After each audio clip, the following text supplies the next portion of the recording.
My name is Tony Lynn, and today I'm going to be teaching you about amyotrophic lateral sclerosis. Educational considerations. A person with ALS needs to have some open space just in case they have a spasm. Because if they have a spasm in an enclosed space, there's a high chance they could accidentally end up hurting themselves. Because they might accidentally fall, hit their head on a desk, or anything that's in the way. Next, and it's also best if they stay at the front of the class so that it's easier to monitor them to make sure there is no type of thing happening with them.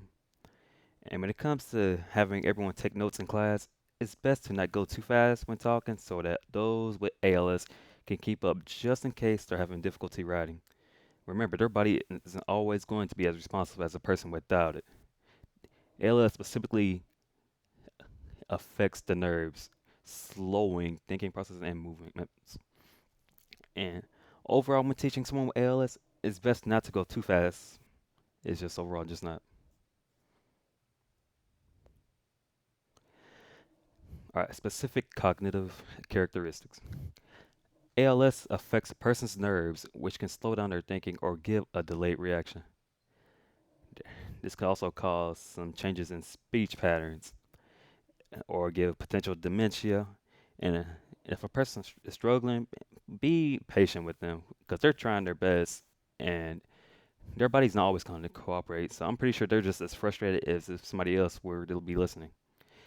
Also, writing stuff down on the board can make it easier for a student with ALS to learn.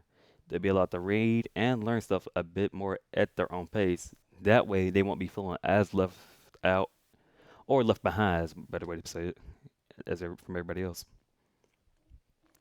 Specific behavioral characteristics. ALS doesn't change a person's personality, but it does change the way they think and behave. Their muscles will eventually end up getting affected, which starts to limit their movement. Usually, limiting involves, random muscle spasm or potential paralysis. And about 50% of people will experience changes in cognitive behavior.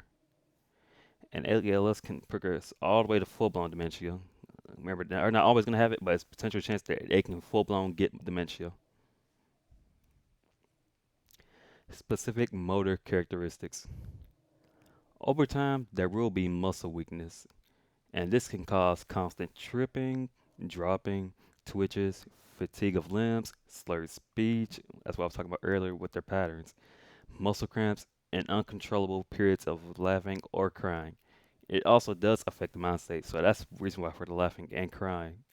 It's attacking their nerves, and the brain uses the nerves to send messages. Also, one thing about ALS is that muscle weakness is the most common thing that can occur. Not only this, difficulty eating is a potential thing that can occur since it relies on the muscles. Implications for physical education, school sports, and community fitness. When it comes to physical education, someone with ALS won't be able to do everything as someone without it. So it's best not to do anything that is too physically demanding for if their body starts to not become as responsive, they could really, really hurt themselves depending on what they're doing. No one really will know when it's going to happen, so it's best to be safe and sorry. And ALS may affect one's willingness to participate in an activity, but not fully. More than likely, they're going to be frustrated because they're not going to be able to do everything everyone else is going to be doing. When it comes to teaching things in physical education, peer groups are probably the best teaching method. Learning with others will keep everyone from feeling left out, and this will also allow everyone to get closer to each other and create a stronger bond. All right. Lastly, heightened levels of fitness can cause ALS. Physical therapy can help those with ALS adapt to their disability, but it can't really do much to, improve from it. It helps them know, just get a feel for their body.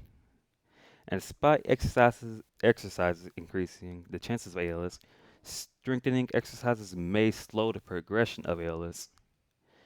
And the main consideration that should be taken when thinking of an exercise is if whether or not the exercise is too demanding or too difficult.